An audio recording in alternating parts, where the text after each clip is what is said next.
N1 podcast s Suzano Lovec.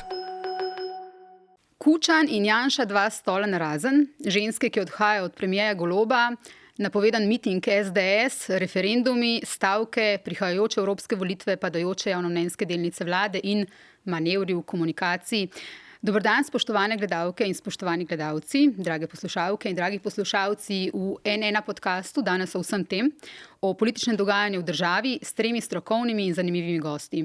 Profesor dr. Samo Uhan, doktor socioloških znanosti s Fakultete za družbene vede in Centra za raziskovanje javnega mnenja. Dober dan. Janja Božič-Marolt, strokovnjakinja za merjenje javnega mnenja, direktorica Mediane, ki opravlja raziskave. Pozdravljeni. In Anže Božič, nekdaj novinar Dela, zdaj pa že vrsto let novinar za področje notranje politike na POP TV, moj nekdanji kolega sicer, Zdravo, ki dobro pozna razmere na političnem prizorišču in ozadja dogajanja. Dobrodošli vsi trije še enkrat. Zdravo. Hvala. Skratka, sinoči je premier Golob po dolgem času prišel v Odmeve in v 24 ur zvečer. Po dolgem času in tem časom si odprl celo vrsto front, od tega kadrovskega cunamija, ki je zadev njegove sodelavke, do stavkovnega vala, od padanja podpore v javnem mnenju, do fronte s protikorupcijsko komisijo, pa do očitkov, da na vlado na sestanke prihaja njegova partnerka, ki tam daje nasvete, pa to, da se je sestal spletno vplivnico in svetovalka za družbena omrežja Samanto Zimmerman, ki se ukvarja z nasveti za Instagram. In sledile so zelo jasne in javne kritike, da se je premier, da tako rečem, po Instagramil, da ne hodi več k resnim novinarjem v oddaje, kjer bi bil deležen kritičnih vprašanj, ampak da ima raje enosmerno komunikacijo. Zdaj, očitno je včeraj prišel popravljati ta vtis na obe televiziji, ampak ali ga je popravil? Anže? Odgovoril je na vrsto dilem, zagotovo. Ali je prepričal volivce, bomo najbrž videli hitro na evropskih volitvah. Je pa recimo jaz bi se pri komunikaciji za začetek ustavil in instagramizaciji. Mi smo ga poskušali dobiti tisto soboto, ko se je odprla teza, ali drži, da odhaja v Bruselj, da se dogovarja za položaj. To je bila seveda Janševa teza, ki je pa pač močna teza in vsekakor smo jo poskušali preveriti. Ja, se te je omenil včeraj. Ja, točno. In takrat moram jaz reči in tudi potrditi, da pač mi smo dobili odgovor iz kabineta predsednika vlade takrat, zelo pozno, potem je sledil pa še ta video. Na naš mediji niso poslali tega sporočila za javnost. Ja, na STA. Mi smo ga dobili, veš kako, ob 7 imamo oddajo, dobili smo ga recimo 15:06, zdaj po spominu. To je kar živčna vojna, če se spomniš, ob takih poznih urah pošiljati ključna sporočila. Vedeli smo ga, da ga lahko pričakujemo, to mogoče še. Potem je pa sledil ta video, ki je pa pravzaprav presenetil vse, ki je sledil točno tistim napotkom, točno tiste vplivnice, ki je par dni sedela prej z njim na sestanku, na vladi, na Gregorčičevi. In tam smo pa pol bili malo presenečeni. Pa na tej točki predam besedo. Jaz moram reči, da me je včeraj, zdaj, če nadaljujem odgovor na vaše vprašanje, Anžetu, da me je včeraj premier Golob zelo potolažil, zaradi tega, ker je bil eden izmed prvih politikov, govorim seveda z našega vidika, z vidika Inštituta za raziskovanje trga in medijev Mediana, ki je eden prvih politikov na tako visokem nivoju, ki ni začel kritizirati javnomnenjskih raziskav, pač pa je na vprašanje, kako odreagira, ko vidi, ko sliši njihove rezultate, ki niso obetavni, pač pa so padajoči, tako glede podpore vladi, kot podpore njegovi stranki, kot ocene dela politikov in njega samega na lestvici odgovoril, se bomo morali trdo delati. Se pravi, name je naredil seveda pozitiven vtis, kako se bo to poznalo v javnomnenjskih raziskavah, bi jaz rekla, da mi bomo, predno bodo evropske volitve naredili kar še nekaj javnomnenjskih raziskav, tako za POP TV kot za Delo, in bomo seveda spremljali, kaj se bo zgodilo v javnem mnenju, še predno bodo vidni rezultati na evropskih volitvah. Hkrati bi pa rada povedala, da vsega tega, kar Anže ve, kaj se dogaja v ozadju, mi na Mediani vsega tega ne vemo, mi samo merimo javno mnenje, se pravi, mi merimo posledice tega, kar mediji komunicirajo, kar mediji sporočajo, kamor seveda sodi tudi njegovo in njihovo pojavljanje na družbenih omrežjih. Sama nisem strokovnjakinja za komuniciranje in v bistvu se, bom rekla, ograjujem od tega, kar pa bi lahko rekla pa je, da mislim, da tudi na družbenih omrežjih, če že jih uporabljaš, moraš biti avtentičen in da, glede na njegovo vlogo, torej vlogo premierja in vlogo vladajoče stranke in vlade na splošno, mislim, da so mediji vendarle tisti, osnovni, bom rekla, televizija ali pa skratka tudi vi, časopisi, skratka klasični mediji, tisti, na katere intervjuje oziroma izjave bi vendarle morali pristajati, da bi bila obveščena širša javnost in hkrati, da bi bila obveščena javnost, ki mora biti deležna informacij, ki so javnega pomena, ne pa samo sledilci na družbenih omrežjih. Hvala. Prosim. Aplavz. Ne, to je moje mnenje. Ja, pardon. Dejan Verčič, ki je tudi iz vaše fakultete, je bil recimo na nacionalnem radiju zelo kritičen do teh njegovih nastopih ali pa tudi fotografij na Instagramu, to, kako se udejstvuje, in to je bilo še preden je prišel na televizijo ponovno, je rekel, da v bistvu mu to zbija kredibilnost, ne, ti manevri sester Kardashian. Zdaj, na kak način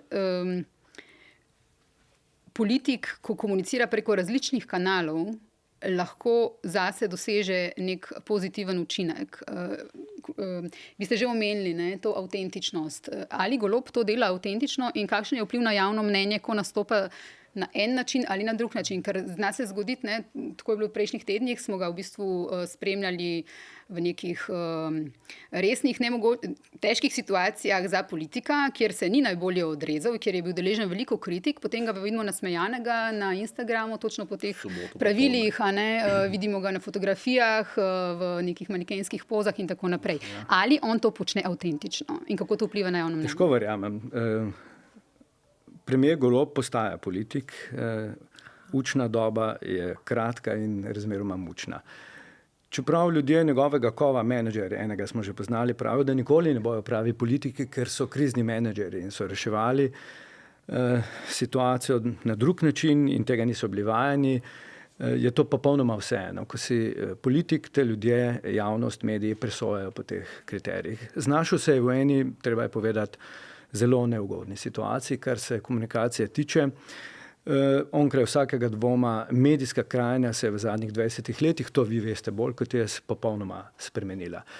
Klasični mediji, na katere vsak resen politik računa, moramo biti kritični, ne upravljajo več vloge na način, kot smo bili vajeni, tudi ne dosegajo tistih skupin, ki so odločevalci. In potem se tak politik seveda novopečeni znajde v vakumu, v zagati. Polno odločevalcev je okrog tebe, vplivnežev in ti ne veš, kaj pravzaprav z njimi početi. Zdaj, če nekaj o klasičnih medijih povemo. Klasični mediji drastično, dramatično zgubljajo branost, poslušanost, gledanost. Razen na digitalu. In kaj se zgodi? A veste, kaj se zgodi?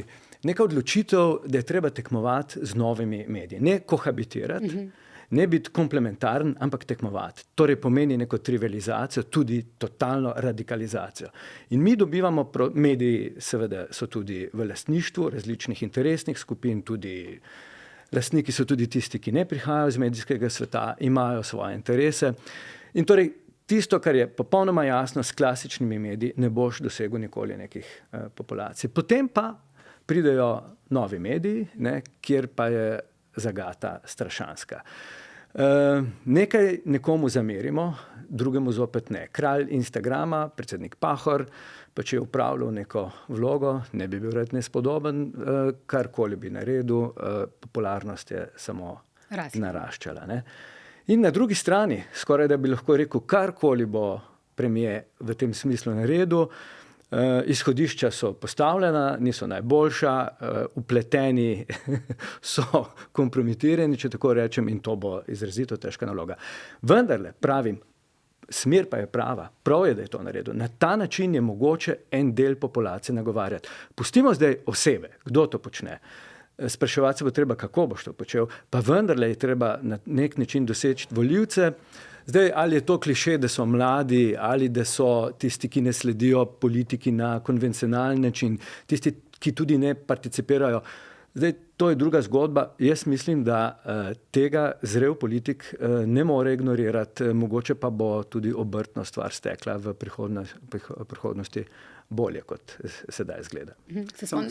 Ravno to je morda vprašanje tle, obrtno, da bo stekla stvar bolje, ne?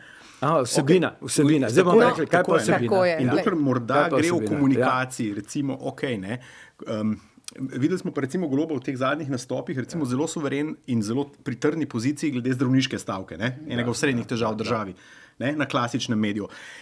Ta sporočila recimo sporočati ker to je vsebina za klasične medije. Ne?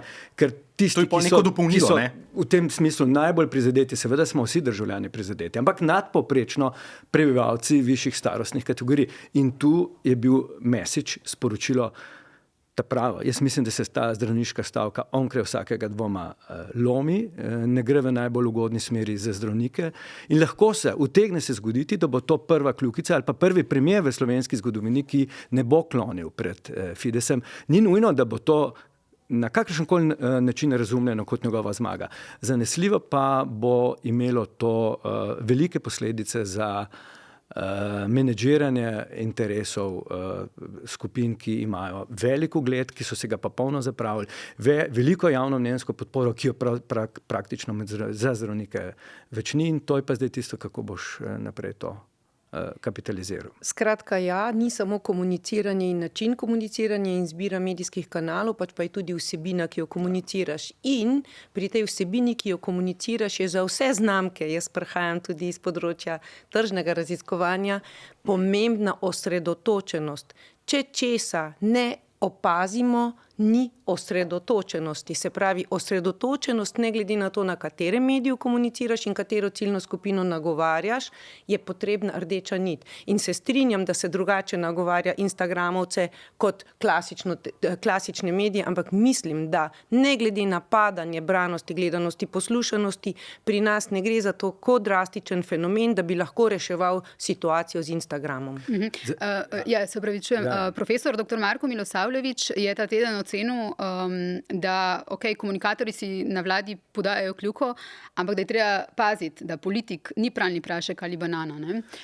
To je nekaj, kar smo slišali od kolega sedaj upokojenega Vlada Miheljaka v enem od teh disputov, ko so v nekem marketinškem zanosu, takoj po osamosvojitvi, Jacques Seguela pride v Slovenijo pa reče, politiko morate prodajati kot pralni prašek. In Vlado Miheljak pravi, veste kaj, pralni prašek ni imel starega očeta pri domobrancih.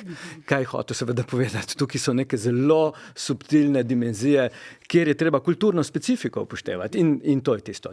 Politika ni pa pralni prašek, čeprav pravimo, da nam perejo možgane. A se spomniš, ko sva enkrat skupaj delala, ko sem bila še na Pop TV-ju 24 ur Fokus o Borutu Pahorju. Potegnili smo črto pod, ti si pač bil avtor teh dvojnega Fokusa in smo potegnili nekako črto pod njegov mandat.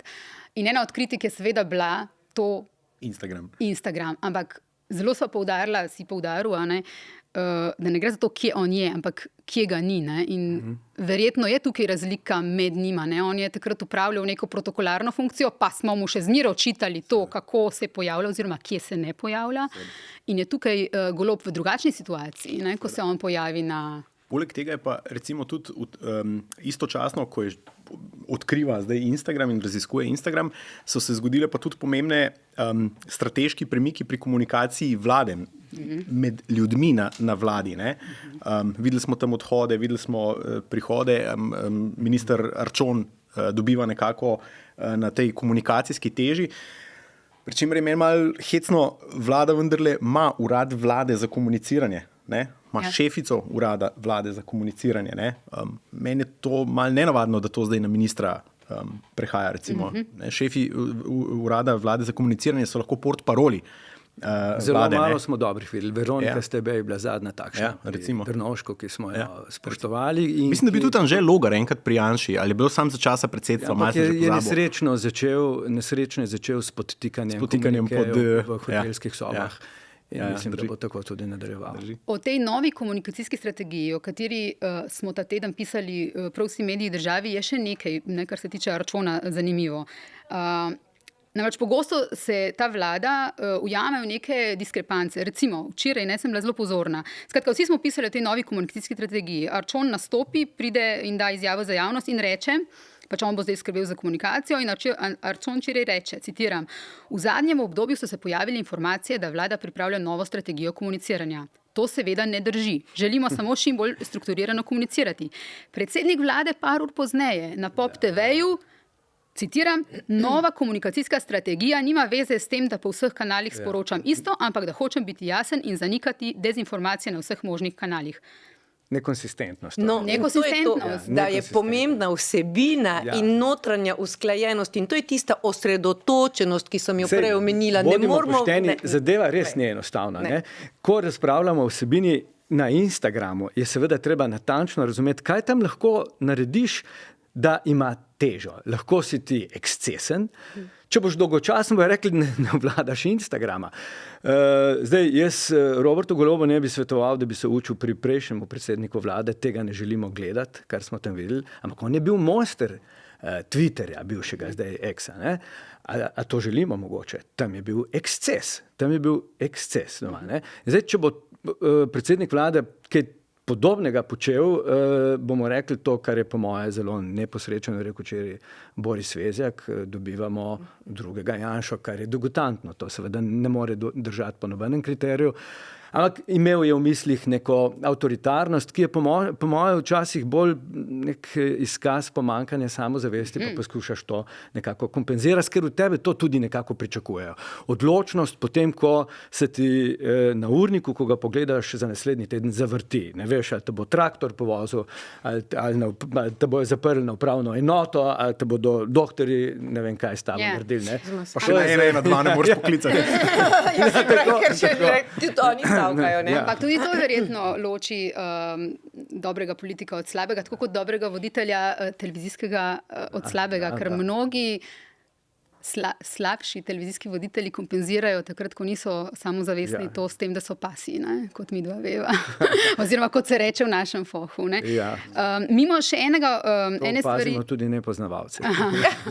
Mimo še ene stvari pri tej komunikaciji ne moremo, namreč, če ste bili pozorni, na jasno vprašanje, ali ima Tina Gaber, torej zasebna partnerica predsednika vlade, sklenjeno pogodbo s stranko Gibanja Svoboda, torej ali stranka plačuje za svetovanje, doslej jasnega odgovora na to nismo dobili v javnosti, oziroma niso ne potrdili, ne zanikali. Tudi včeraj zvečer je na Pop TV-ju je v bistvu rekel nekako tako, da sta se odločila, ker je bilo zadnje čase toliko laži na račun Tine Gaber, da sta se odločila, da teh stvari neresničnih, niti neresničnih ne bova več komentirala.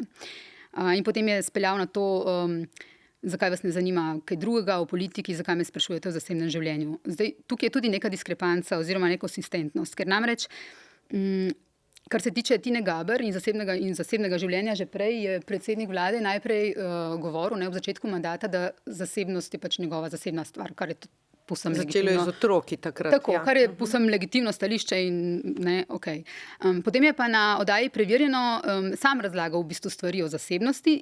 Tam je v bistvu razložil, da je prišel te stvari razlagati o Tini Gaber, zato ker da je bilo toliko izmišljenega v obtoku. Zdaj pa z istim argumentom, da je veliko izmišljenega, pravi, ne bom odgovarjal o tem, ali jo stranka plačuje. Mislim, se dajmo nekaj priznati, ko greš tu dejstva preverjati, se res izkaže, da je res veliko stvari najmanj prenapihnjenih. Ne? Hec je pa tu, da se tu ogromno zasebnega prepleta s službenim in tudi ljudje okoli Tine Gaber dobivajo moč na Gregorčičevi.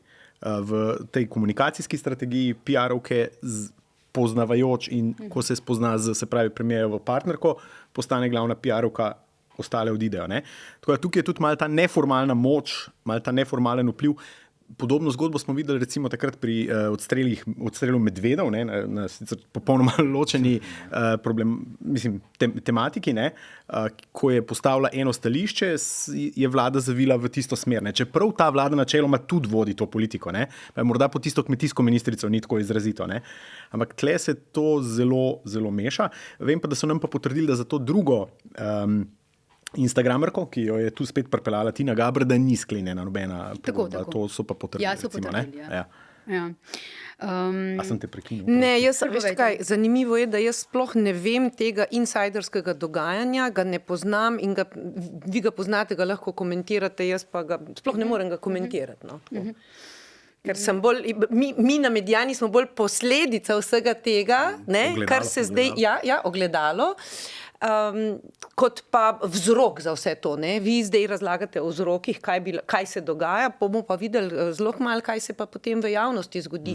In ni dvoma, da na javno mnenje dejansko imajo vpliv vsi mediji, tudi novi mediji, tudi družbeni mediji. To, kar si ti prej rekel, zdaj Instagram je vendarle bolj slika, pa bolj film, kot pa Twitter oziroma X, ki ga je prejšnji premijer uporabljal. Tam so bile besede ostre, tu so pa slike, fotografije, podobe tiste, ki privlačijo ali odbijajo. Ampak pravim, da če si kaj upam trditi, poznavajoč vendarle malce psihologijo potrošnikov in državljanov, je dejstvo, da ljudje prepoznavajo avtentičnost. No, to pa bi si upala trditi in narejenost. V tem, kako govoriti o stvareh, ki so v tej državi zares pomembne.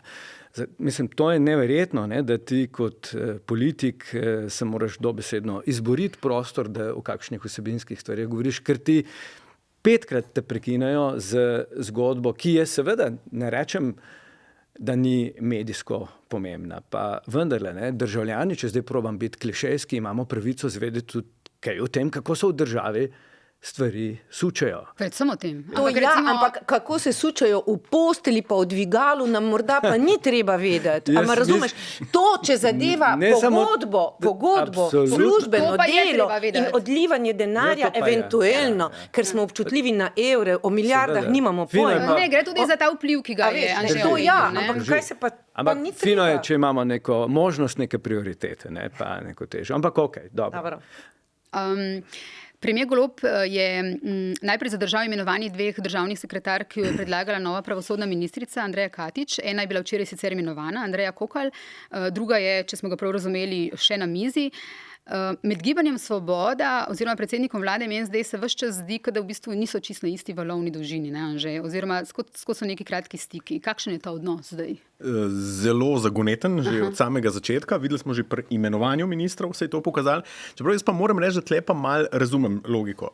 Andreja Katič si je želela eno od sekretark pripeljati gospo, ki je delala na Hojsovem ministrstvu v času najhujše policijske represije, kar je bil fundament te vlade, proti katerem je šel. Mislim, meni je tle popolna logika, da bodo zavrnili tako kandidatko. Ne? Meni je skoraj malo nepredstavljivo predlagati, recimo, tako kandidatko. No, se pravim, se ti zdi, da je nalaž? Ni pa vsem slučajno. Je pa Golob včeraj, jaz sem gledala pa še Odmeve, prosim, jaz sem gledala, želim biti informirana. Ne, je pa rekel, da je to njihova ingerenca, da v bistvu je vlada tista, ki potrjuje. Jaz ne vem, kaj so. No, tako da potem tako naj ne bi bilo nič narobe. Mogoče pa treba tukaj iti pa 2 ali pa 3 korake nazaj, ker tisti tudi nesrečni zgodbi sestave te vlade. Ta vlada je bila sestavljena, vemo kako, z neko spektakularno zmago Gibanja, brez izkušenj, potem pa sestavljanja, kjer je tudi civilna družba, zdaj je to prav ali ne, pač poslušati glas ljudstva tudi na ta način, prispevala k temu, da je bila vlada z ministrsko podobo takšna, kot je bila. Potem pa nastane neka zagata, midva sva se malo prej zunaj pogovarjala, pa dajmo še poslušalcem in gledalcem to povedati, kjer pride do neke mimikrije, bi rekel, tudi med tistimi, ki želijo biti politiki, pa prej niso bili in to svojo profesionalno karizmo zakrivajo za tem. Jaz mislim to omeniti to nesrečno zgodbo s Tatjano Bobnar. Ne. Karkoli se je zgodilo. Tukaj je treba najprej razumeti neko hierarhično razmerje med premierjem in ministrom. Onkraj vsakega dvoma mora biti jasno, kdo je nadrejen. Razumeti moramo tudi avtonomnost ministra. Potem je pa tukaj neka profesionalna spodobnost. Nastal je kratek stik. To sprejmemo. sprejmemo tudi razlago, ki smo jo slišali, da je Gibanje Svoboda pred volitvami napovedovalo, kaj se bo zgodilo v policiji. Gospa, ki je kasneje postala ministrica, takrat s tem ni imela težav. Potem je postala, ni bila več policistka, ampak je postala političarka. V tistem trenutku se vzpostavi ta hierarhija in potem kot političarka ni bila več sinhronizirana s predsednikom vlade. Na tej točki še nič narobe. Potem pa nekdo odstopi ali pa je odstavljen. Neka digniteta profesionalna, etika politika pravi, tudi če se s tem ne strinjam, bila sem del te ekipe do konca mandata, potem pa pišem memoare. Ne pa 15 minut po tistem iti na tiskovno konferenco in pomislite, razkrivati nekaj, kar je bilo izrečeno na 4 oči.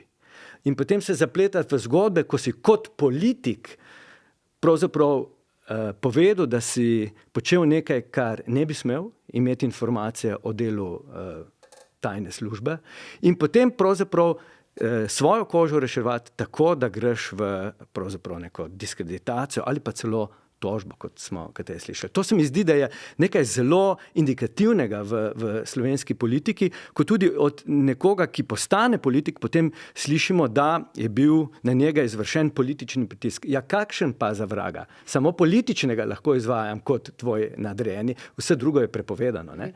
In tudi potem politika dobi nek predznak umazanega, nekaj, kar se pravzaprav ne grejo strokovnjaki. Še bolj neverjetno je pa, kaj je bila tle kolateralna škoda. Ne? To je, mislim, nor nacionalni interes. Ne?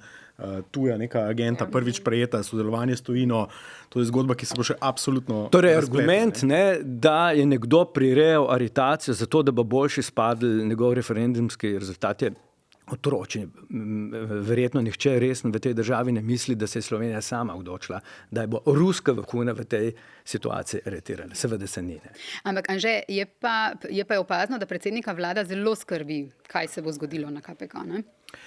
Zelo skrbi, ne nazadnje izkorišča vse pravne možnosti, ki jih ima. In najboljše odvetnike v državi. Ja, absolutno. In KPK mu gre sam na roke. KPK se pa strelja v koleno. Precej samo kompromitiran z dobro Šumijem v nekem zelo problematičnem odnosu z takratno šefico Bobnarjevo, potem Savski, ki ga je moral Šumi pravzaprav zadrževati, nazaj ga vleči na Facebooku in zdaj ta nesrečna zgodba bagatelna z neko parcelo, kjer se pravzaprav senat je neoperativen. Ne.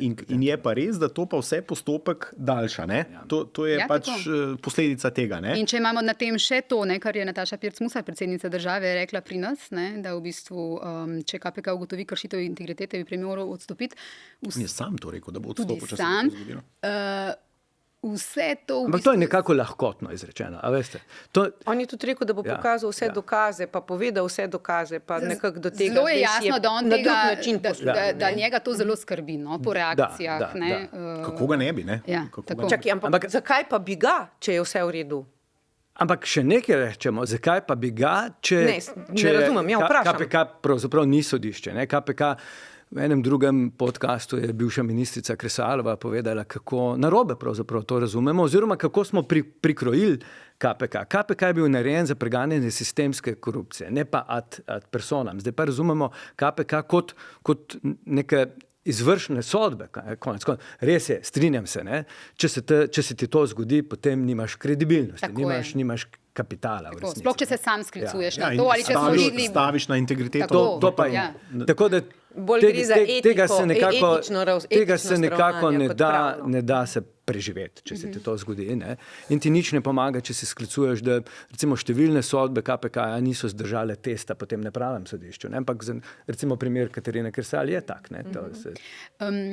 Omenjene so bile že v bistvu, začela sem s temi ženskami, ne? Zdaj je bila Tatjana Bobnar omenjena, potem je bil ta drama v stranki, ki so imeli z Urško Klakočar Zupančič, ta nek krah med njima. Ne? Torej, zdaj pa odhodi Kaja Širok, Petra Škofic, vmes je bila tudi Dominika Švarc-Pipan, ki ni iste stranke, Saša Leban in zdaj Vesna Vuković. Anže, pojasni nam, kakšna je razlika med vsemi temi spori oziroma nesoglasji in vsemi temi ženskami, ki so odšle, tako drugače, Urška Klakočar Zupančič ni odšla, in odhodom Vesne Vuković. To ni ista zgodba. To je zelo drugačna kolosalna zgodba. razlika. Imamo dosti časa. Ja, mene zanima. Spravi, jaz bi tako, recimo, bi se tle s svojo kolegico Metko Majer strinjal, ker smo se tudi zadnjič o tem pogovarjali, in je rekla, absolutno je večji šok bil tle premik, se pravi, najožje zaupnice, gatekeeperja predsednika vlade, to je Peter Škofic. Tega ni nihče videl, tega ni nihče pričakoval. Narejeno je v imenu neke optimizacije dela. To je neka logika, ki jo je predsednik vlade prinesel iz poslovnega sveta v politiko, kjer je logična stalna neka optimizacija procesov, v politiki pa to ni tako nujno in običajno in hitro. Predvsem pa jaz tukaj mislim, da če se greš optimizacijo, narediš optimizacijo na bolje. Jaz razumem, da če ti, in Petra Škofic je bila en najbolj izkušenih ljudi, ki je mimogrede zapirala vrata vdoru oziroma temu influencerstvu tega Instagrama in vplivu Tine Gaber. In ni nekdo, ki bi kimal, ne? Šefu, nobenemu od šefov, ki jih je imela, ni... Zato so jo imeli, ker je bila tako sposobna. Tako, skratka, ni človek, upoštevanja ki bi kimal. vredna. Tako, ne. Predeluje, prosti. In tle je enostavno bilo veliko presenečenje in če greš ti v optimizacijo, bi jaz tle pričakoval, ok, v redu, vedno je optimizacija, možno nič ni narobe, če se probaš izboljšati, rejtingi niso najboljši, kakorkoli. Ampak, a je pa zdaj optimizacija s tem, da pripelješ enega relativno neznanega nekdanjega LMŠ-ovega sekretarja iz poslanske skupine na to mesto, ki je ključno, eno ključnih mest v vodenju države. Ne vem, bomo videli, se bomo morda izkazal kot odličen, ampak na prvo žogo pa ne bi ravno rekel, da je to neka optimizacija. Ne? Ni neka močna persona, ki bi tle vplivala na predsednika vlade. Medtem ko pri Vesni Vuković pravzaprav je pa drugačna zgodba. Vesno Vuković je bilo pa ogromno pritiskov zlasti zunaj Gibanja Svobode, da se jo pač umakne. Ona je bila recimo, če se malo po nogometno izrazim, en tisti zadnji vezni igralec, ki je mal grob, pa mal štarta na nasprotnika in ga morda hočeš imeti v svoji ekipi, nočeš ga imeti pa v nasprotni ekipi. In zato je ogromno kritik prihaja zlasti od ljudi, ki so delali z Golobom proti Vesni Vuković, ker je oddelala kakšne dirty business, ne v slabem pomenu besede, kanalizirala velikokrat tudi neko nevoljo nase. Ne? In je bila v tem smislu izjemno nepriljubljena, to je tudi ta sekretarski boj med sabo, to je čista vplivna funkcija, to so kadroviki in podobno. In je bilo tle ogromno nekih pozivov, naj se jo zamenja. Premier je to do nedavnega zavračal, absolutno, tandem Golob Vuković se je zdel eden trdnejših v slovenski politiki, potem se je pa spremenilo na tistem večernem sestanku ali nočnem sestanku, kot bi rekel, na svetu Gibanja Svoboda, kjer je odstopila sama. Tako je velika razlika med Petro Škofic in med Vesno Vuković. Današnja novica. Levico zapušča 23 članov stranke. Razkriva dokument, ki smo ga neuradno pridobili na N1 in ga malo prej objavili. V njem odhajajoči člani stranke, med katerimi so tako člani levega krila kot tudi drugi. Vodstvo Levice očitajo, da so po vstopu v vlado pozabili na svoje korenine in da se je stranka uklonila, citiram, interesom kapitala. Med podpisniki je tudi 5 članov, ki so konec februarja izstopili iz sveta stranke, med njimi ni Mihe Kordiša. V pismu Levico imenujejo za, citiram, bankrotiran politični projekt. Pa me zanima, predvsem vaju dva sprašujem, je Levica že bankrotiran politični projekt? Kje so delnice Levice? Izvoli. Jaz sem bolj z vidika javnega mnenja sam povedala. Sam nimam teh notranjih informacij, ne poznam tega notranjega življenja strank, ampak ta zgodba je tudi zelo indikativna. Ne? Takole, vprašamo se najprej, kdaj pa se je začela lomiti javnomnenjska podpora tej vladi. Meni je bilo nekoliko presenetljivo, da je 1 leto in pol zdržalo, da je vlada zdržala na precej visokih rejtingih. Zakaj mi je bilo to presenetljivo? Ker ni nič počela pravzaprav. Z ničemer se ni bilo mogoče zares pohvaliti. Ne? Ampak, seveda, toliko časa pa sem v tem poslu, da vem, kaj to v resnici pomeni. Takrat, ko napoveš, da boš nekaj počel, karkoli, v skladu s koalicijsko pogodbo, nekaj tako famoznega, ali pa mimo tega, potem pričakuj nevihto. Takrat pa se seveda združijo interesi, lobisti, frustriranci, tisti, ki kaj pričakujejo, in torej takrat se pa kopja lomijo. Tej vladi se je zgodilo natanko tako. Ne? Ni nagovorila ali pa je na način, kot to nekomu ni bil všeč, nagovorila pač neke skupine, napovedovala ukrepe, nekaj je uspelo, nekaj še napoveduje, ampak to je bilo seveda dovolj, da se je zganila mašinerija in se seveda ne bo ustavila, dokler se ne bo to ustavilo na drugačen način z volitvami, po moji presoji rednimi ali pa malce skrajšanimi in tako drugače. Levica, zgodba levice. Ne? Nastanek levice je seveda zelo poseben v evropskem prostoru, klasične levice. Videli smo jo v Nemčiji, pa nekaj malega v Avstriji, imamo komuniste v Gracu, županjo, pa zdaj mislim, da v Innsbrucku. Ne? Levica je bila korektor socialne demokracije, ki je socialno demokracijo vsebino, mislim, zgubila z Borutom Pahorjem takrat in z navezavo na tisto nesrečno tretjo pot, z Blairem. Ne? In levica je bila tista, ki je poskušala z vstopom v ta prostor radikalizirati to misel. Urbana podpora levici je zelo velika, mislim, da trdna. Paradoksalno pa levica nima podpore volivcev tistih, za katere se nominalno na papirju zavzema delavskega razreda, ker ga praktično v tem pogledu ni. Levica se torej zdaj zavzema za neko idejo, ki je tudi v evropskem prostoru, seveda v tem delitvi moči potisnjena na obrobje, češ da je radikalna, da je antipod skrajni desni, levica naj bi bila skrajno levo, ampak tragika je, ne, da se s to spremembo hierarhije evropskih vrednot v 20 letih čisto spodobne ideje, zaščita okolja, varstva pravic marginaliziranih skupin, enakomerna distribucija bogastva razglašajo kot popolna radikalnost. Ne? In to je tragika. Zdaj, ko pa ti vstopiš v neko vlado, moraš postati, če želiš preživeti pragmatičen. Ne?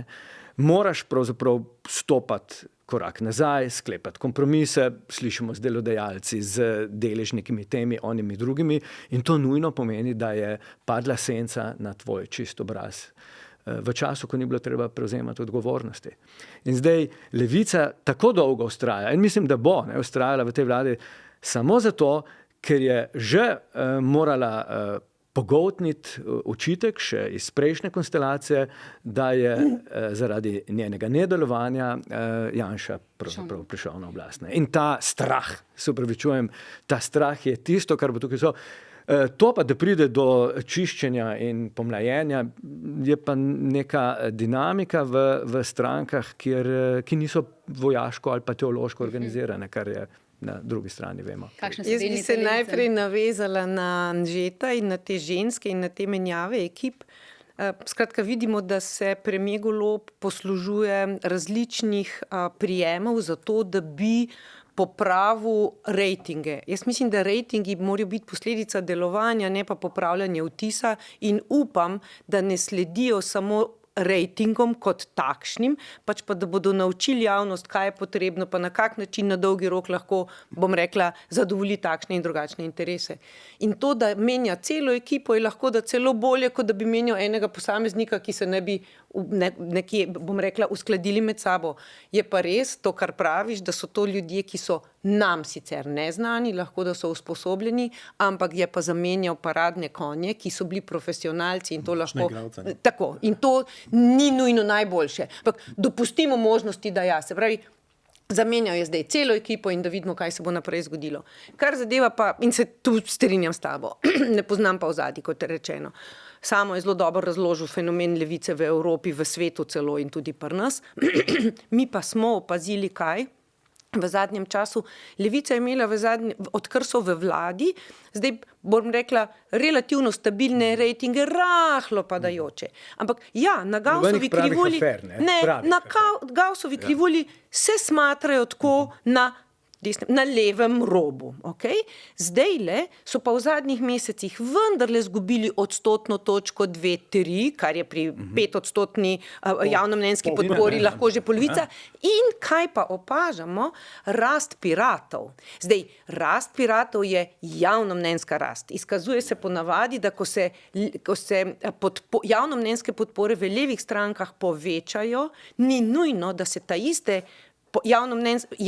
rating iz javnomnenjskih podpor prelijajo tudi v volilni rezultat. No? Tako da ta hip se izkazuje tu in še v druge spet, zdaj ti ne boš želel slišati, bom rekla, skrajne stranke oziroma bom rekla, nasprotnike volitev in upornike volitev. Ne? Tako da tu gre za neko vrsto lahko da razočaranje. Lahko malo dodam k tej politični arhitekturi strankarske. Ne? Vendarle se dogajajo neki premiki, ki nam ne morejo biti najbolj všeč.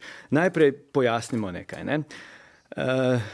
Ta pester nabor levosredinskih liberalnih strank od razpada LDS ohranja nek agregat volivcev, ki se mobilizira ob volitvah in ker ni tako pravzaprav zvest, tudi mentalna mindset struktura je popolnoma drugačna kot od recimo Janševih desnih, potem zgublja ta entuziazem.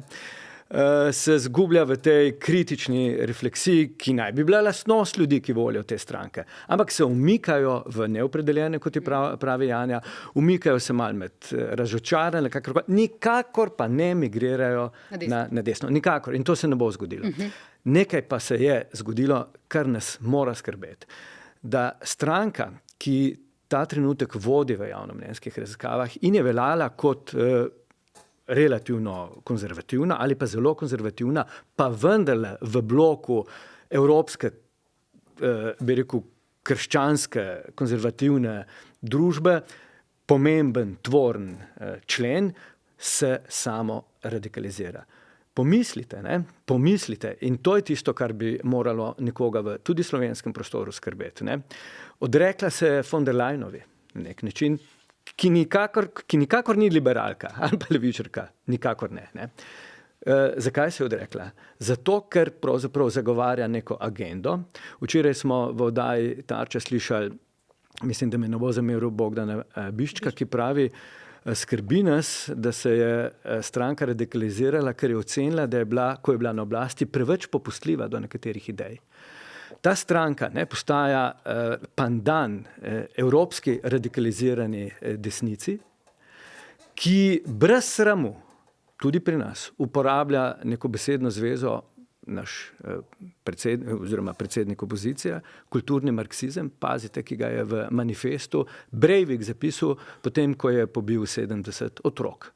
Nihče v slovenskem prostoru tega ne problematizira na ta način. In ta delitev oblasti pri nas, kjer se pravzaprav formira neka relativno močna večina, ki glasuje proti, nima pa pravzaprav jasnega liderja, ki bi jo ohranil na površju za naslednje volitve, je tisto, kar je specifika slovenskega prostora. No, ampak kar se dogaja vsakič znova, je torej, da prihaja do teh novih obrazov. Vas tudi skozi sprašuje, kdo je novi Dončić, kdo je novi, kaj že, Trnovšek, kdo je reče, kdo je novi.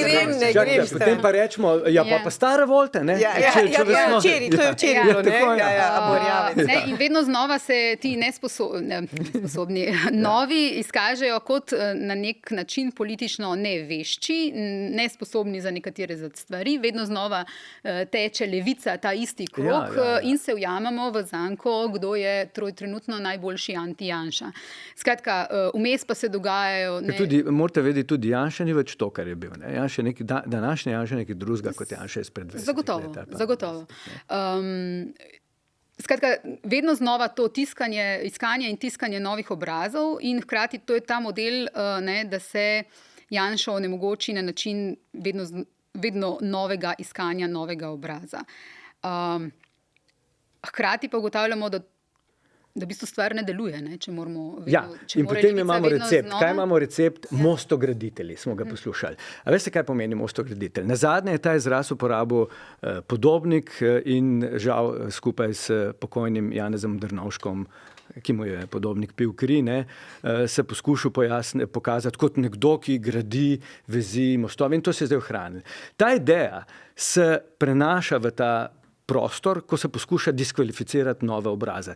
Čež da novi obrazi homogenizirajo del politike, mi pa moramo najti skupne točke in se povezati. Veste, kaj v slovenskem prostoru pomeni graditi mostove med enim in drugim polom? Čudovita demonstracija je bila ob nakupu te nesrečne stavbe. To pomeni delitev plena in nič drugega. In tisti, ki so najbolj strastni zagovorniki te ideje danes, morate se vprašati, tudi med mojimi kolegi, kolegicami, jih je nekaj takih, ki bi morali, ko stopijo v javni prostor, reči, sem profesor ta in hkrati lastnik te in te firme, ki je izgubila donosen, lukrativen posel s tem, ko je nastopila ta pa ta vlada. In zdaj bom jaz nekaj tej vladi povedal. Lepo vas prosim, se nismo od včeraj. In to graditeljstvo, iskati sredino, sredina se sliši tako konjunkturno, fino, fajn se jo da zapakirati, ni radikalna, ne zbuja gnusa. Uporabil sem izraz radikalna sredina, radikalna praznina. Se pravi, biti všečen vsem na levi in desni, v resnici je bolje, zelo verjetno, testirati neko rafinirano, čisto idejo, ki je dobila nek mandat, naj ga pravzaprav poskuša uresničiti in potem jo zamenjamo, če ugotovimo, da ne deluje. To povezovanje prenesajo v resnici resne demokracije, ampak demokracija je v krizi. Vidite, da je država, ki je bolj politično razdeljena, je Amerika, Anglija, če hočete. Poglejte, Nemčija in tako naprej, da ne bom časa kradel, ampak... Anže, velika koalicija, v kateri se tako pogosto ugiba, jo vidiš? Zelo se strinjam, da se je na Litijski dobro pokazala. Ja. Pokazala se je tudi večkrat doslej, recimo razni T6 in podobni projekti. Absolutno smo jo videli. Je pa tako, ko praviš novi obrazi, jaz nisem prepričan, da če bi se recimo v tem trenutku pojavil še en nov obraz. Dončić. Še en Dončić, kakor ne. Mogoče pa je šport. Lahko jaz sam nekaj povem, res prosim, Anže, a mi dovolite, prosim, Suzana, samo, lej. Dončića je spisala v naslovu moja takratna intervjuvanka, skratka novinarka Dela, Suzana Kos. To je bil eden izmed najbolj klikanih branih člankov, v redu. V kontekstu iz intervjuja je uporabila ta naslov. Ampak jaz moram nekaj sam povedati. Takrat je res bil Šarec doslej edini premijer, ki je zasedal prva in druga mesta, v redu, in podporo vladi je edini premijer, ki je imel nad 50%. Sam to sem Nov spon, ne? Ja, res. No, okay. Jaz vam ne očitam tega, jaz vam ne očitam te metafore. Dobro, da me še ni Dončić tožil, zato ker se tokrat uporablja njegovo ime kot njegov brand. Sam to sem hotela povedati. No, novi obraz. Ja, zdaj so spet idealni pogoji, zdaj gojišče za novi obraz. Mislim, gojišče. Zaradi tega, ker ne spoznamo tega dejstva, da se to ne izide. Zakaj? Zaradi tega, ker tudi politik je ne samo znanost, ne samo profesija, je tudi obrt. Skratka, vse troje. In politik ne more biti vsakdo. To je pa moje mnenje, razumete? Ne? Mislim, zdaj eno so tradicionalni politiki, drugo so novo naučeni politiki in mi v bistvu te generacije politikov na levi nismo vzgajali. Država je stara več kot 30 let. Bi že lahko imeli. Ampak bi že lahko imeli. In kakšen str bi se pa prav lahko poslovil. Aha, ja, bi se lahko poslovil, ampak bi že v 30 letih lahko imeli tudi generacijo novih politikov, ki bi bili sposobni upravljati državo. A je potem menjava generacij nekaj, kar bo s temi strankami, ki so zdaj, prineslo kakšnokoli spremembe? Politika je tako neatraktivna postala za mlade, uspešne, prodorne ljudi, zato ker je, kot sem prej rekel, anatemizirana. Tudi tisti, ko postane politik, ko se poskuša izvleči iz zagatne situacije, reče, da je bilo nekaj politično narejeno in je to pomeni umazano. Politika, kje so ti stari gospodje, Mitterrand, pa Kosiga, pa tako naprej. To so bili gospodje politiki, ki so natančno vedeli, da je to power play, ampak stilom. Tisto, kar je pa pri nas, je pa brez stila. Mi zdaj en zanimiv poskus novega obraza gledamo pravzaprav na desni, čeprav ni nov obraz. Seveda je poslanec SDS-a, seveda je zatem določena igra, ampak gledamo... Ne morate roko zviti, da bom rekel, da je nov. Neke vrste. Se mi zdi, da se vidi, kam pestacu moli samo to, ali ne? Mogoče sam jaz malo tako sem. Moram biti bolj natančen. Krasno, hvala Bogu. Ampak pravim, da tokrat imamo poskus nov obraz, mislim, kot tehniko v tem primeru, ne kot Anžeta Logarja, kot ime pa primek. Ne? Ampak poskus lansiranja nečesa novega gledamo tokrat ne na levici, ampak na desnici. Časa do volitev zgleda še zadosti, tam nek navidez, jaz to ocenjujem kot navidezni prepir. Ne? Ampak je Metka Majer zadnjič tukaj, ko je bila tvoja kolegica s Pop TV-ja dobro rekla, ne, da v bistvu s tem, ko zdaj Janša vodi igro tam, ne, tako izgleda in je postal statist. Dobro je povedala, je postal statist. Nekaj bi šla bi mal naprej zdaj. Včeraj smo videli nekaj, kar Slovenija zelo redko doživi ali pa vidi. Ne. Milan Kučan in Janez Janša, ne, o katerih smo zdaj vsi mal govorili in jih imeli v ozadju, sta se znašla skupaj v istem prostoru na predstavitvi knjige Dimitrija Rupla o slovenskih voditeljih, skratka tudi o njiju je pisal, in sedela sta tam s neko tampon cono 2 predstavnic založbe vmes, 2 stola, eden od drugega, do pozdrava ni prišlo. Kako je ta njun 30 in več let dolg odnos ali pa neodnos vplival na stanje duha in javno mnenje v Sloveniji? Mogoče najprej ti, Anže. Jaz sem tle mlajši, ga morda tudi malo manj spremljam, čist 30 let ne, ampak ga pa definira, ne, kakorkoli obrneš, ga pa definira, ne.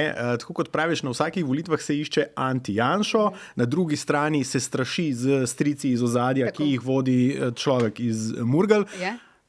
To definirajo, če hočemo ali pa ne, naš politični prostor. To zmaguje volitve. Mene ne preseneča, da recimo še kdo na desni ni ugotovil, da če hočeš ti presežiti ta recimo nivo, ki ga desnica lahko doseže, mora iti čez to, mora iti mimo tega. Ne. Verjetno negiranje Ursule von der Leyen ravno ne pripomore k tem. Je to po moje zavoj v prepričevanje prepričanih, ne, doma v Sloveniji. NSI poskuša to kapitalizirati, je vendarle zelo sinhroniziran z to paradigmo, ne, ki jo Ursula von der Leyen zagovarja, in bomo videli, ali bo to uspelo. Ne? Ker žal, moramo reči, radikalci jim precej dobro kaže. Ne? In pošilja NSI mimo grede najmočnejše orožje na tokratne evropske volitve. Za razliko od tistih, ki smo jih prejeli. S tem, da kar zadeva evropske volitve, kolikor spremlja rezultate za Evropo, izhajajo iz javnomnenjskih raziskav v vseh državah. Prav? Iz različnih javnomnenjskih raziskav naredijo povzetke. In tukaj moram nekaj opozoriti. Skratka, kolikor je meni znano, izhajajo rezultatov javnomnenjskih raziskav, v katerih so pretežno merjene udeležbe in javnomnenjske podpore na parlamentarnih, ne nujno na evropskih volitvah. Prva napaka. Druga napaka je pa ta, da izhajajo iz javno objavljenih javnomnenjskih raziskav, ki zajemajo tudi tiste, ki so neopredeljeni in tako naprej, in ki izhajajo iz cele volilne populacije, ne pa iz samo volilnih udeležencev.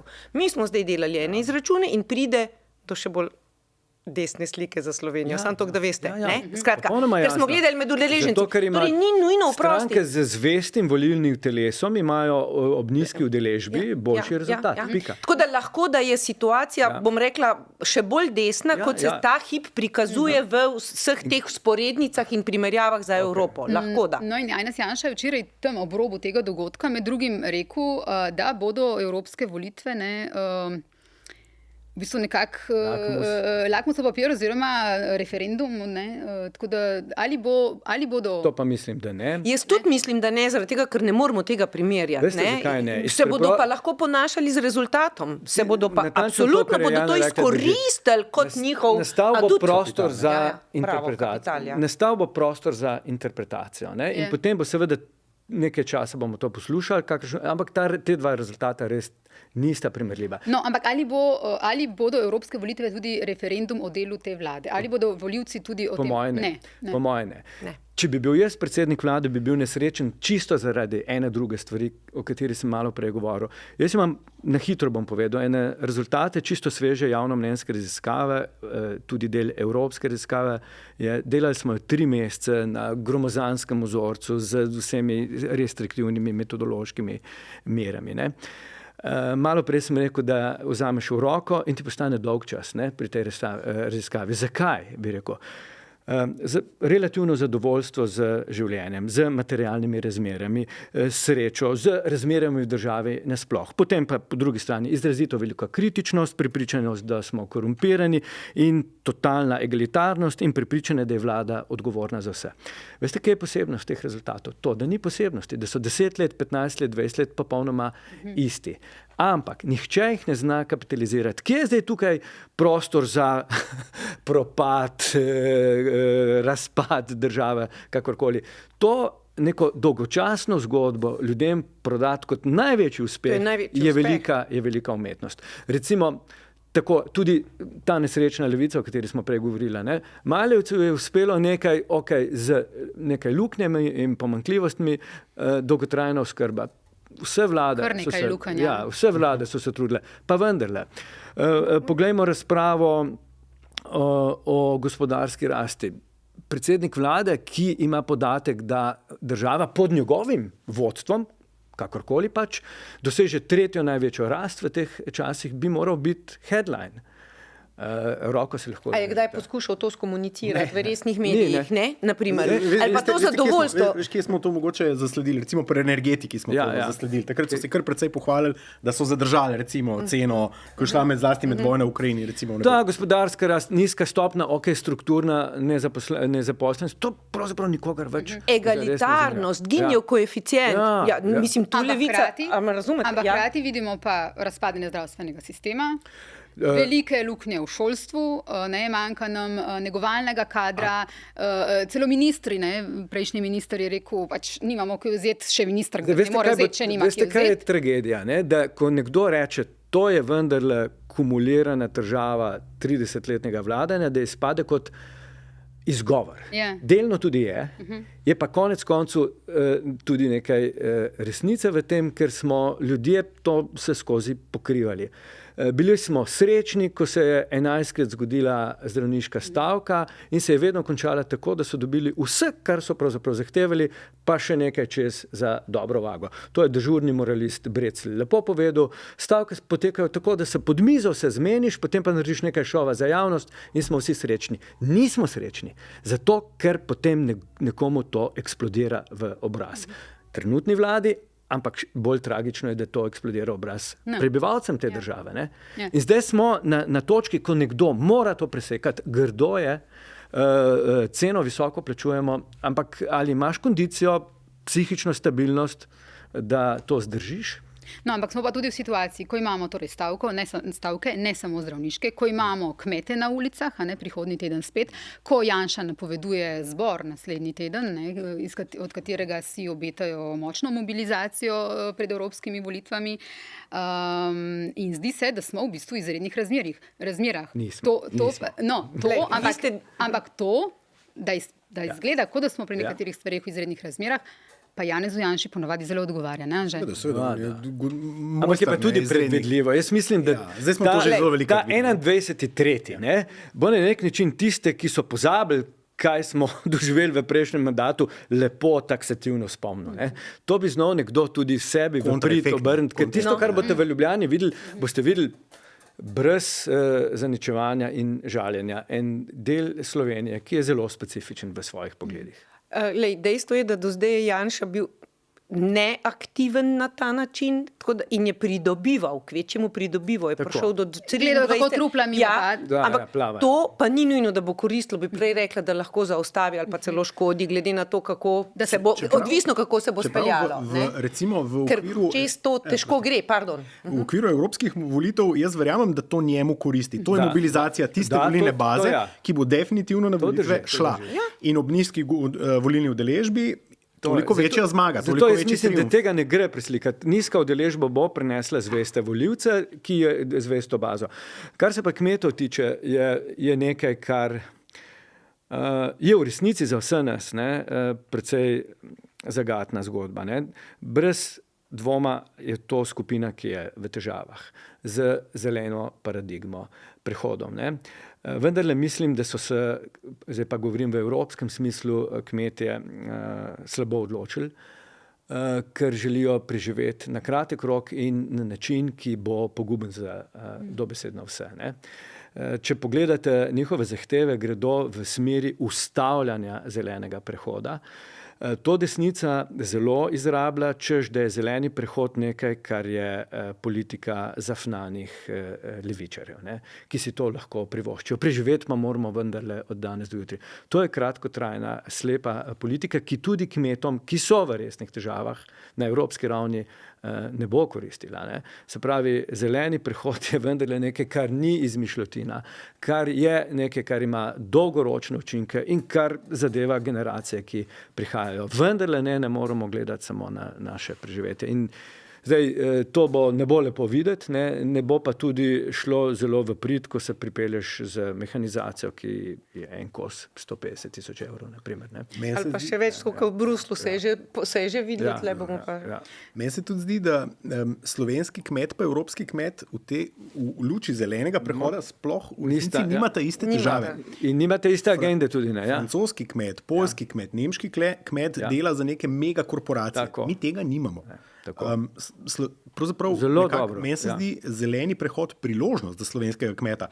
Sej še vedno imamo mi tudi slovenske korporacije, ki so pa palčki se mi zdi, v Evropsko kmetijstvo držijo prehranske korporacije, ki tudi uničujejo recimo daleč od naših oči amazonski pragost, Nestlé, na primer. In zelen denar bo šel, kot v Bruslju trenutno razlagajo, ravno v to, v manjše kmetijstvo. Nihče ne govori, da ga bojo zrezali in da ne bomo več. Ko se ti pripeljejo traktorji v center mesta, počakati, da se odpeljejo. Ali vidiš, Anže, v tej luči torej mobilizacije političnih resursov in glasov tudi referendume, ki se nam obetajo? Ker obe strani da stavita na njih. NSI je šel all-in pri referendumih, od drv do ne vem česa. Gibanje Svoboda zdaj svoje referendume poskuša uskladiti in spraviti na en tak timing, da bi seveda vladi in levici koristil.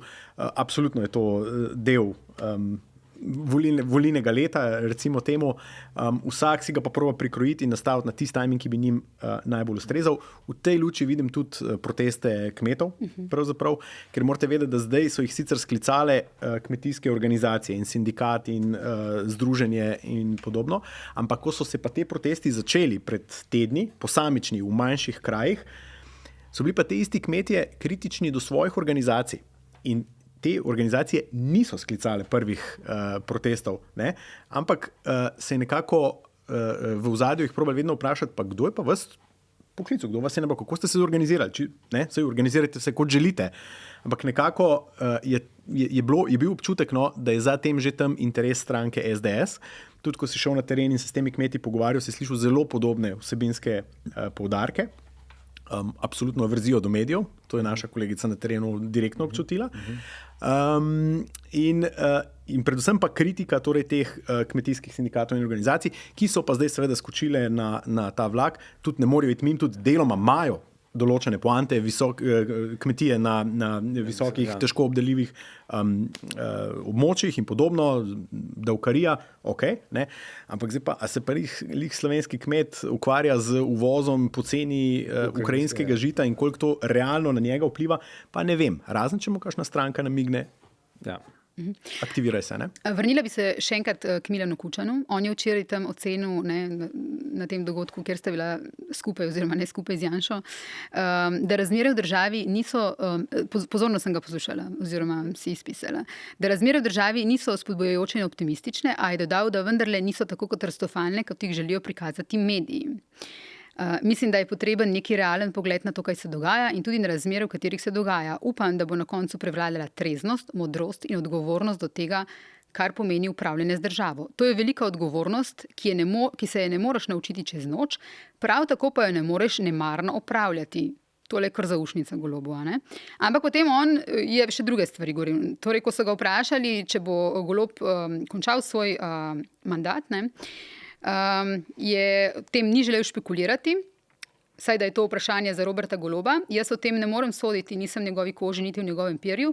To je njegova stvar in njegova odgovornost. Ampak na vprašanje, ali vlada dela dobro, je Kučan odgovoril, da vlada dela, kakor pač dela in da vsaka vlada dela na način, za katerega sama meni, da je najboljši. Kaj mislimo mi, pa kažejo ankete. Spet zaušnica. Pol pa obrat. Ankete so vedno neka odslikava javnega mnenja. Ali so odslikava, ali pa delajo javno mnenje. Mislim, da smo trenutno na neki meji, kjer ugotavljanje javnega mnenja postaja že delanje javnega mnenja. Tukaj, v bistvu, kako razumete, gospa Božič Marovt, to tudi kot kritiko vašega dela, kritiko aktualnih raziskav? Zanimivo, hvala, ker pravim, tega dela nisem poznala, samo neke izrezane izjave, ki sem jih zasledila v medijih.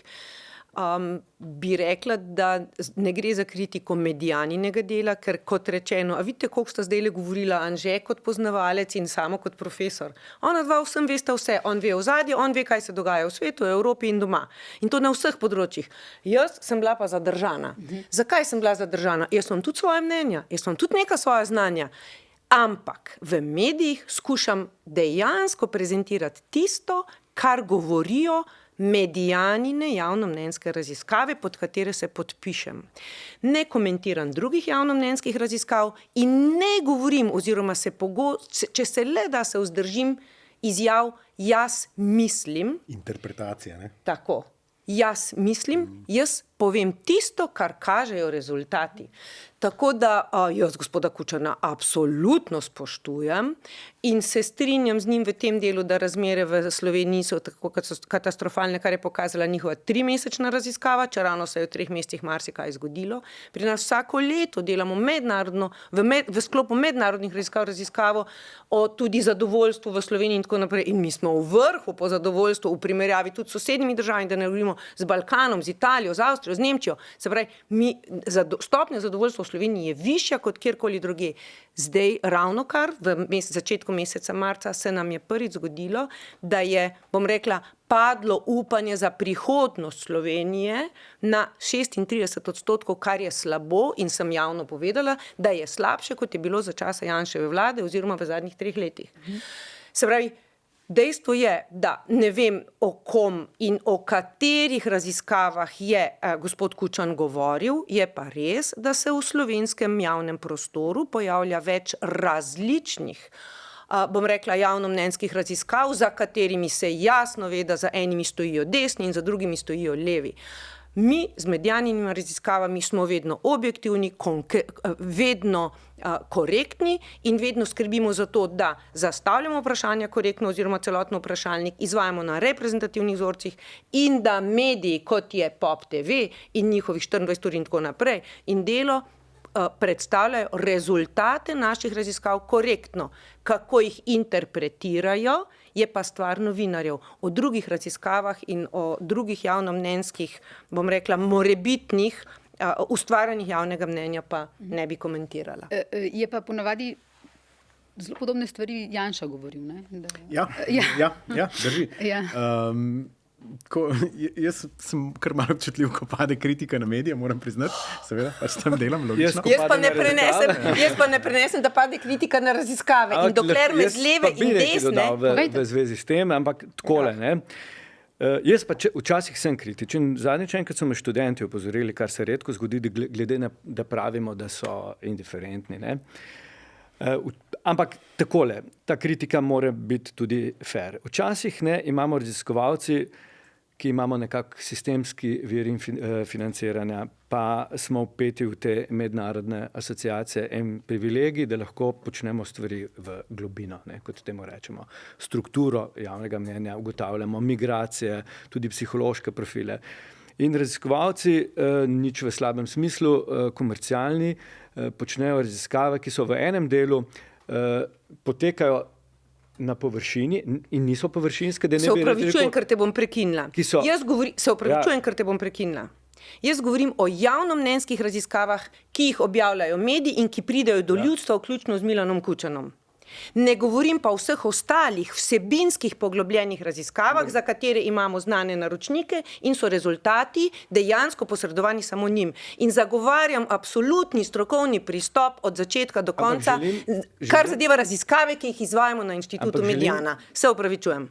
Se niti Mediane še omenil nisem. No, zato pa, da ne bi slučajno zdaj govorili o vseh raziskovalcih in razliki o komercialnih in raziskavah, ki jih izvajajo kot bazične raziskave. Ampak želim pa ravno na tej točki končati in tudi povedati in dati primer. Debata o davkih, ki je bila v slovenski državi podprta z raziskavami javnega mnenja, je bila nekaj, kar bi jaz ocenil kot nekorektno. In sicer zakaj? Najprej manjka kontekst, da so davki v Sloveniji visoki, čivkajo ptičkine veje, pa v resnici O kateri ni res. raziskavi govorimo? Govorimo o OECD raziskavi, ki najprej pokaže. Potem imamo pa osrednji slovenski časnik, ki tudi govori o tem, tudi z raziskovalnimi podatki, in se najde podatek, ki povzroči naslov v delu Slovenci ne marajo visokih davkov. Ne? In potem dobiš polovično informacijo, iz katere ni mogoče sklepati, kaj pravzaprav je bila intenca te meritve, če tako rečem, ali pa tega članka. Intenca pa je, intenca je, da ta časnik ima lastnika, lastnik ne prihaja iz medijskih vod, lastnik prihaja iz gospodarstva in tudi informacija je tista, ki jo je mogoče v tem kontekstu interpretirati. To sem moral reči, tukaj sem bil kritičen. In to raziskavo je izvedla Mediana po naročilu časnika Delo. Če sem prej govorila o naši strokovnosti, bom povedala, da je to raziskavo izvedla Mediana. Ja, res je.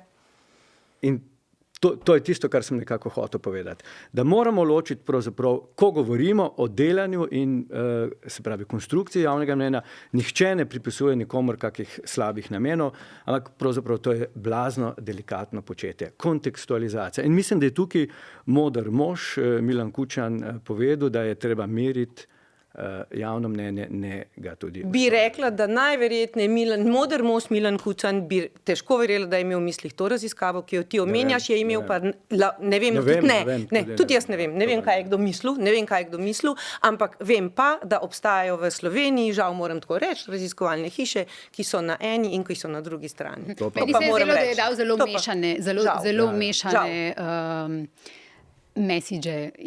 Jaz govorim samo o javnem mnenju, ki zadeva rejtinge. Ja? Ampak na neki bi se še vrnila, to, kar ste prej vi rekli, da obstajajo trenutno take razmere, kako ste rekli, da so ugodne za rast novega obraza? Ugodne v smislu, da je stranka Gibanje Svoboda, ki je bila tako, kot je bila prej stranka Šarca, pa koga še, Cerarja, pa prej Jankoviča, pa ne vem kaj, skratka, za to gre. Ker to niso stranke, ki bi imele jasno politično agendo, ki bi imele jasno vsebino, pa so bolj anti-Janša fenomen. V bistvu zaradi tega sem to govorila. Njim pada podpora, veliko neopredeljenih, veliko upornikov, ja, zaradi tega sem to rekla. Ja. Ali je Boštjančič, ki se je zdaj nekako postavil v drugo bojno linijo te vlade, ali je lahko nek potencialno novi obraz, že tebe gledam. Tadej Troha je zadnjič komentiral, da se je nekako naredil v nekega znotraj koalicijskega tehničnega potencialnega mandatarja. Ja, drži, ampak moramo pa tudi upoštevati, to se je ravno v tej debati, ko se je cel ta kadrovski cunami zgodil na vladi, je prišla tudi ta teza, da bi utegnil Boštjančič naslediti sredi mandata Goloba. To sta oba dva kategorično zanikala. Kategorično. Jaz tudi mislim, da ni tako enostavno. Ti premierja enostavno z 40 izvoljenimi poslanci potegniti ven in enostavno postaviti novega, z isto ekipo naprej ne gre. Da bi si kdo skrajšal mandat, trenutno v parlamentu, mislim, da so možnosti blizu 0,0. Tako da v tem smislu jaz mislim, da ne gre. Absolutno se je naredil komunikacijsko Boštjančič, absolutno ima večje zaupanje predsednika vlade, absolutno je začel komunicirati tisto vsebino, ki jo ta vlada vendarle ima. Tudi nastop je izboljšal, mimogrede, osebno. Ampak zdaj za naslednika kar tako pa ne. In tudi mislim, da nima te politične ambicije. Boštjančič je zelo, tako kot si rekla, tehnokrat recimo. In zdaj, da bi on šel ustanavljati svojo stranko, da bi on iskal poslance, recimo, če bi imeli nekaj scenarij predčasnih volitev, mislim, da ga v tej zgodbi ne bi videli. No? Mislim, da ga vidimo pač enostavno kot finančnega ministra, katerega recimo rejtingi rastejo, tudi on je mimogrede med politiki prišel precej visoko, čeprav so finančni ministri vedno tam bili. On je pa začel zelo nizko, ampak kot neka menjava, kot nov obraz Boštjančič. Mislim, da je to ena od teh domišljijskih scenarijev, ki... Kot Kate Middleton. Ampak Veste, kaj rečejo? Ne? To je prerogba, ki sama proizvede pogoje, v katerih postane resnična. Ne? Potem, ko začnemo s tem. No, mi ga drugje kot na teh lestvicah ocen dela politikov še nismo merili, tako da jaz se tudi tokrat ne morem priključiti njunima mnenjima, ker nimam rezultata za to. Bomo počakali. Hvala lepa vsem trem, da ste bili. Sem vas zmatrala? Ja. Se upravičujem. Ne, jaz sem se naučila veliko, hvala. Okay. Hvala lepa vsem trem gostom. Hvala lepa tudi gledalkam in gledalcem, poslušalcem in poslušalkam. Kmalu se spet vidimo in slišimo. Z veseljem, nasvidenje. Hvala za povabilo. Dobro je bilo z vami. Evo. Pa smo? Ja.